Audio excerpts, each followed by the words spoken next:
Hi folks, this is Tony for a-minute-to-midnight.com with a short video update. There are some things which are perhaps a little strange happening at the moment, which I think are pointing to some major events ahead, and I just want to quickly cover a couple of those things. Firstly, from the Vatican, Pope Francis instructs Vatican entities to move all funds to Vatican Bank by September the 30th. Pope Francis has ordered that the Holy See and connected entities move all financial assets to the Institute for Works of Religion, known commonly as the Vatican Bank. According to Francis' rescript, financial and liquid assets held in banks other than the IOR must be moved to the Vatican Bank within 30 days of September the 1st, 2022. So basically that means that the Vatican will be taking all its funds out of Swiss banks and putting them back into the Vatican's own bank. One wonders, why are they trying to protect themselves ahead of a crash that they know is coming? That's speculation, but why would you do that? And then there's this, Pope Francis, world already in Third World War being fought piecemeal. Pope Francis made a comment in reference to Ukraine but warned that similar conflicts will be fought piecemeal over time. The Pope described current international conflicts as the Third World War. The Pope made the comment during his usual general audience where he acknowledged the anniversary of World War II's dramatic beginnings. The Pope referred to the current era as the Third World War, saying the overarching conflict will most likely play out piecemeal, unlike previous global wars, according to the Vatican media. When I heard this, I immediately thought of a video we published in 2016 about the 16-year-old boy who saw the tribulation, and in his visions and what he described, he said the first word of war will come from the Catholics. And folks, I just see that we are going through financial turmoil in the world and all sorts of things going on, and I want to reiterate again, as I have done so many times, if you haven't already done so, do what you can to prepare now. Time is getting short. Now, I know a lot of people would say Tucker Carlson is controlled opposition, and that may well be the fact. However, in this case, I want to do something I don't do often, and that's to play a couple of clips from Tucker Carlson regarding the crazy climate change, energy, sustainability situation in Europe, and then a little bit from the USA. So please bear with me if you don't like Tucker Carlson or whatever. Just watch this, because I believe he brings out something in these videos that is important that people grasp. And that is the lie behind this whole sustainability agenda and the unfathomable damage it is doing right now, as I believe they deliberately collapse the system as we know it. And by they, I mean those in power above governments who call the shots. We are living in one of those moments where so much is happening all at once, and information about it all is so tightly controlled that huge history-changing events can occur, and in fact are occurring right now, and nobody seems aware of them. It's pretty unsettling, actually. Here's one example. Europe is descending into poverty. Did you know that? Had someone told you that? So the most advanced continent on the planet, the birthplace of Western civilization, our civilization, is getting much poorer very quickly. It's moving backward at high speed. Just a year ago, Europe was a modern place. For example, the overwhelming majority of Europeans heated their homes with natural gas, as modern people do. In Germany, the continent's richest country, only about 6% of households, most of them rural, heated with cordwood. And you'd expect that, given that, again, Germany is a modern industrialized country with central heating and indoor plumbing and all the other trappings of a society that has moved beyond the medieval period. Last year, only about 6% of Germans used wood to heat their homes, but that has changed dramatically. Demand for firewood in Germany has risen so fast that there is none left to buy. You can't get it. In Poland, families are standing in line for days to buy coal. Not in 1910, right now, tonight. Cars queued up outside coal mines hoping for fuel. Quote, "This is beyond imagination," one 57-year-old Polish man told Reuters. "People are sleeping in their cars. I remember the communist times, but it didn't cross my mind that we could return to something even worse." Oh, but it's come. Something even worse has arrived. The French government has announced energy rationing this winter. Just the other day, France had so much energy that it exported it to other countries. It was a net exporter of energy. Now, there won't be enough heat in France for everyone in the country to stay warm. In the UK, 70% of restaurants are preparing to close, to go under. Why? Because when winter comes, they won't be able to afford to keep the heat and lights on, et cetera, et cetera. This is happening across Europe in every country. So the question is, why is it happening? And the answer is extremely simple. There's an energy shortage in Europe. Cheap energy is essential. It is the key to everything that a normal society strives for: prosperity, safety, a longer life expectancy for its citizens. Everything depends on cheap energy, but Europe no longer has it. And as a result, things are falling apart very quickly. Energy costs in Europe are expected to increase by hundreds of percent in coming months. Germany's year-ahead price of electricity, that's the benchmark for all of Europe, it's measured in euros per megawatt hour, that price just exceeded 1,000 euros for the first time in history. For perspective, just a week ago, last Monday, the cost was about 700 euros per megawatt hour, and that was a record. In other words, the price rise is approaching 50% in a single week. In France, electricity went up 25% in one day. That was last Friday. Imagine that happening to you. If you don't have cheap natural gas, you can't run the continent. Now, if you've got a graduate degree and live in a city in the United States, you may be shocked to learn this. You may never have heard this before. You may have believed that fossil fuels were on their way out any day now.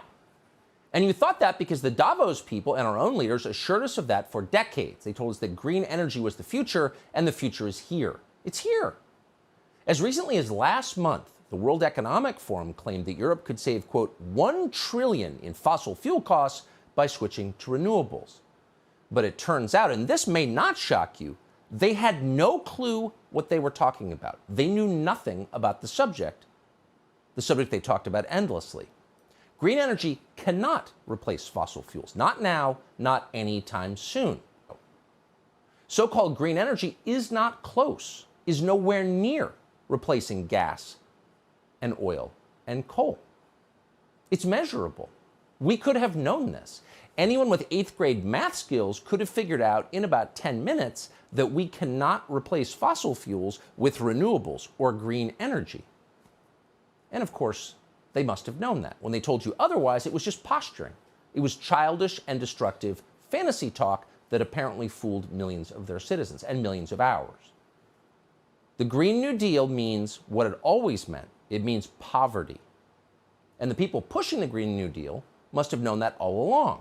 They don't actually believe climate change is an imminent threat. If they actually believed climate change was an imminent threat, an existential emergency, the first thing they would have done, the very first, would be to ban private jets. Oh, but no. To this day, Al Gore still flies on private jets. Barack Obama owns tens of millions of dollars of beachfront property. He knows the oceans aren't rising. Come on. So they're all in on it. It's a scam, but they don't care because they know they personally will escape the consequences of their own policies. So when the French president announces that his people are facing the end of abundance, he's not talking about himself. He's not facing the end of abundance. None of them are. Macron and all of them understand they will always be rich and always be protected. They know that for certain. What's changed, what's so very interesting, is that suddenly everyone else who's been paying attention can see that they were lying. They are frauds, and the entire population of Europe now knows that. The Europeans have discovered that the real threat to human civilization is not global warming. It never was global warming. The real threat to people is global cooling, otherwise known as winter. Far more people freeze to death every year than die of heat. In 2019, for example, 4 times as many people died of cold as of heat. That's according to the Institute for Health Metrics and Evaluation. So when temperatures in Europe begin to drop a few months from now, this is a huge problem, and that will be obvious to everyone. It's not global warming, it's global cooling. That's what's going to kill your grandmother. And when everyone understands that perfectly well, a lot of things are going to happen. The status quo will crumble. Factories will close. Unemployment will rise. disposable income will disappear.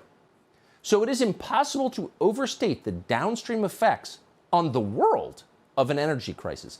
Everything changes. How are the central banks responding to this? Not well. They seem to be making things worse on purpose. In the United States, we're told not to notice what the Fed does because the Fed is now diverse and therefore great. Amazing piece in the AP just the other day announcing that, quote, leadership at the Federal Reserve has become its most diverse ever. There are more female, black, and gay officials contributing to the central bank's interest rate decisions than at any time in its 109-year history. Okay. In other words, relax. We've got affirmative action. Everything's fine. Great. But somehow it doesn't seem to be working. The same central banks that intentionally caused inflation, and they did, those same central banks are now hiking rates to destroy demand. The problem is, this isn't a demand problem. This is a supply problem. And it stems primarily from the war in Ukraine. Because of that war, the West does not have enough energy to continue its economy or its society. Europe responded to that war by imposing sanctions that they knew would inevitably cause energy shortages. They knew it when they did it. Here's the president of the European Commission back in May. And let's be clear, it will not be easy, because some member states are strongly dependent on Russian oil, but we simply have to do it. So today we will propose to ban all Russian oil from Europe. With regard to food shortage, yes, we did talk about food shortages. And it's going to be real. The price of these sanctions is not just imposed upon Russia. It's imposed upon an awful lot of countries as well, including European countries and our country as well. Oh, so we're all going to have to buckle down for freedom. We have to shovel billions to Ukrainian oligarchs who clearly hate the United States because it's the right thing to do. We need to hurt Russia because it's our moral duty. So did these sanctions actually hurt Russia? They caused food and energy shortages throughout the West. No, they didn't hurt Russia. Russia today has more than enough energy, more energy that it can use or sell. In fact, Russia has so much excess natural gas that it's simply setting it on fire. That's right, flaring it, as they say. A Russian plant near the border with Finland is burning $10 million worth of natural gas every day. This seems like a big story. So how's the media covering this? Well, here's the BBC. Quote, scientists are concerned about the large volumes of carbon dioxide and soot it is creating, which could exacerbate the melting of Arctic ice. Really? That's your concern? More global warming? When the immediate effect is to make it impossible for people to Europe to stay warm. The UK has committed $2.8 billion to Ukraine in a country where 70% of pubs may close because they can't afford electricity. This is a government that's preparing for power outages in the middle of winter. As The Guardian reported, under the government's last reasonable worst-case scenario, officials believe the UK could experience blackouts for several days in January if cold weather combines with gas shortages to leave the country short of power. Well, of course cold weather will combine with gas shortages because that's when people use gas, when the weather is cold. Wake up, geniuses. This is not a transformation that is taking place voluntarily, as it would in a democracy where people get to govern themselves and choose the way they live. No, this is being imposed by a small number of people on top, again, the revolution aimed downward, as always. A bank in Australia has announced it will be ending loans for gas vehicles. You just can't buy one. You can't finance it. The EU Parliament has just voted to support a ban on the sale of new gasoline and diesel cars beginning in 2035 in all of Europe. Now, Europe, as we told you last night, is a place where they're turning off traffic lights because they don't have enough energy to keep them on. So how is this going to work? Well, the fact it's happening at all is amazing. Take 3 steps back. Banning gasoline engines, which we have had for more than 100 years, which have completely defined modern society, and that if you're a normal person in this country and don't use the subway from the Upper West Side to Midtown every day, but actually drive like the overwhelming majority of Americans, this is the biggest change in your lifetime. Have you been consulted on it? Has there been a debate about it? No.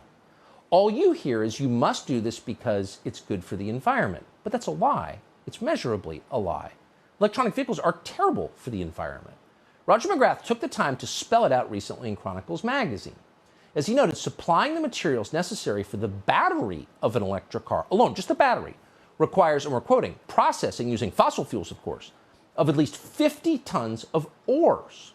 Ooh, it takes a lot of energy to process ore. A single battery for an electric car needs at least, quote, 30 pounds of lithium, 60 pounds of cobalt, 130 pounds of nickel, 90 pounds of copper, 190 pounds of graphite, and roughly 500 pounds of steel, aluminum, magnesium, plastic, and other materials, end quote. All of which are derived from mining. Oh, where's that mining going to take place? Well, in third world countries with no environmental regulations whatsoever. How is this good for the environment? Speak slowly so we can understand. And yet in California, under Gavin Newsom's new order, every vehicle would require those materials. Here's the problem. We don't have that much lithium or cobalt in the United States. So where are those elements going to come from, which are required for electric vehicles? Oh, well, lithium mines in China. Did you know the answer to that already? Probably did. And the Congo. Let's go exploit Africa so we can feel virtuous. As the New York Times reported last year, and we're quoting, production of raw materials like lithium, cobalt, and nickel that are essential to electronic vehicle technologies are often ruinous to land, water, wildlife, and people, end quote. And by the way, land, water, wildlife, and people are exactly the four things that the environmental lobby has no interest at all in. They don't care about the land, they don't care about the water, they don't care about the wildlife, and they don't care about the people. It's not about that at all. It's a religion. It's about making them feel like good people and increasing their control over you, period. And by the way, none of this even addresses the national security implications of this. Just as with solar panels and wind turbines, the materials required for electric vehicle batteries come from, and you know the answer, China. China processes 40% of the world's raw lithium. China's market share for lithium-ion batteries is about 80%. That's according to Bloomberg. And even if we somehow avoid that problem by mining lithium volcanoes in, say, Nevada and polluting the environment there, then what? Well, then you have hundreds of millions of Americans dependent upon cars that the government can turn off in a second that are, by the way, running software that tracks your every movement. Now, in a high-trust society where everyone thinks the government's on their side, a society that hasn't just hired 87,000 armed IRS agents to crush small business and anyone who doesn't vote for them, in a society like that, like maybe Sweden 30 years ago, that'd be totally fine because we trust that they're on our side.